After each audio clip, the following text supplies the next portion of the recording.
The first series that we want to talk about is the geometric series. So for a geometric series, each term is multiplied by a constant to get the next term. So if I'm on the fifth term, I'll multiply by a constant to get the sixth term. Then I'll multiply that sixth term times a constant to get the seventh term, and continue that on for as long as the geometric series continues. So for example, 1 plus 2 plus 3 plus, 1 plus 2 plus 4 plus 8 plus 16 plus 32, etc. And so in this case, we're multiplying by 2 each time. 1 plus 1/2 plus, let's see, 1 plus 1/3 plus 1/9 plus 1/27, etc. We're multiplying by 1/3 each time. So those are examples of it. It can be some weird constant. It could be pi, it could be e, it could be 2.982, whatever it is, as long as it's the same value every time that you're multiplying by, you get the next term. So to write this in summation notation, we'd say that the series is going to start from I equals 0 all the way up to n. And it's going to be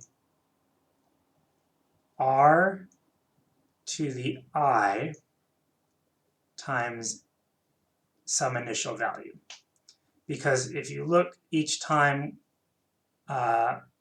we multiply, each time our I goes up, we get a bigger r. So that means we'd have a naught plus r, a naught plus r squared, a naught, etc. And so each time we multiply by another factor of r, all the way up until we get to r to the n times a naught.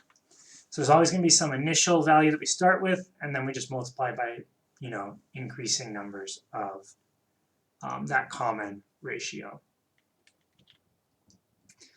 So if we want to talk about this with convergence, if we're given the form of sigma r to the I a naught, I equals 0 to the function n, the geometric series, let me make sure I don't miswrite this real quick.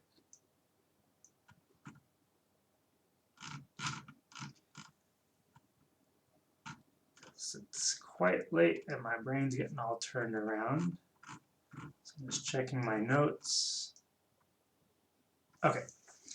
It converges if the absolute value of r is less than 1. And it diverges if the absolute value of r is greater than or equal to, 1.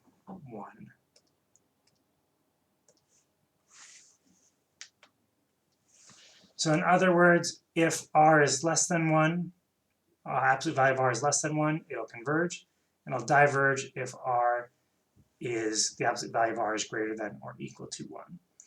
And so the sum of a geometric series, if it converges, so this is if converges,